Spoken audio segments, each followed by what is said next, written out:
CHERISH is really a pilot study which is going to look at all of the techniques of monitoring the coastline, come up with best practice, and then write up exactly how to do it, when to do it, and where to do it. The innovation with the CHERISH Project is taking all kinds of new technology. We're using drones, we're using laser scanners, and then we're also taking national data sets such as LiDAR, and European data sets such as the European Space Agency, satellite data, and finding ways to make it more useful to the coastal monitoring and the protection of the heritage around the coast.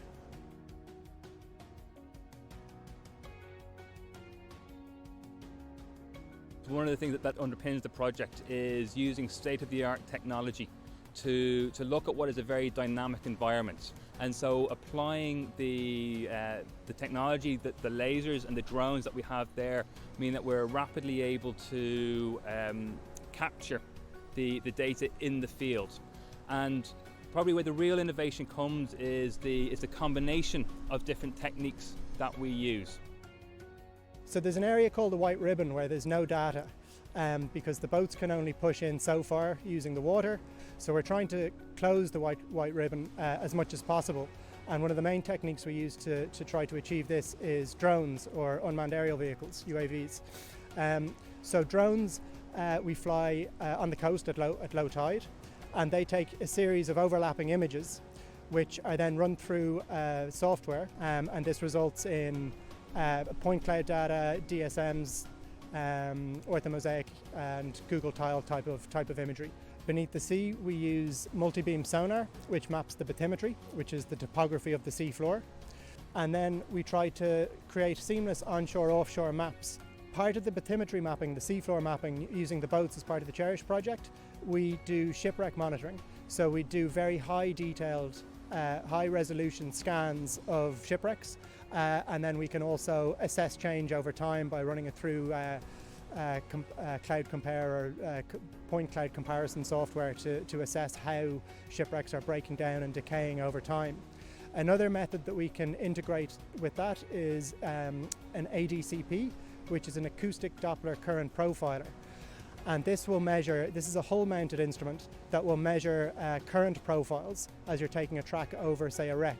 So from that we could look at maybe sediment transportation and where sediment is coming or going using this acoustic Doppler current profiler.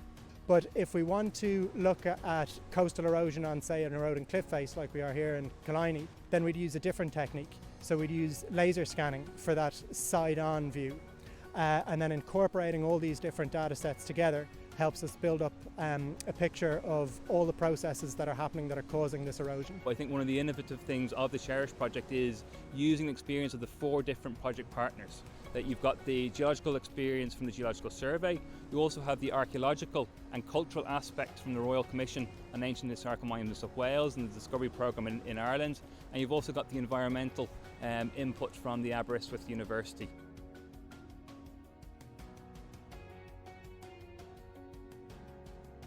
So the CHERISH project, we're trying to get to a range of different stakeholders. The coast is accessible to all.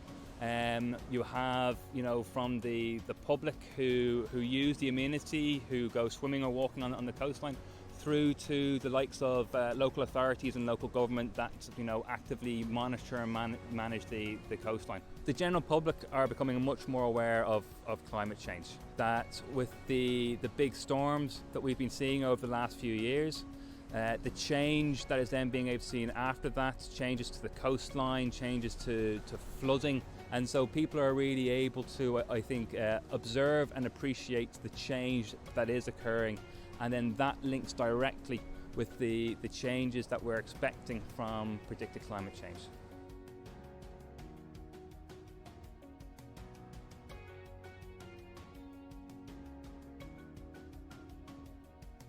So I guess what we'd hope would be a legacy output from the CHERISH project would be this unique baseline data set that's captured and time-stamped over the duration of the project that will enable future climate monitoring projects to come back to this data in the future and have really, really accurate high resolution data to be able to work with to assess change going forward.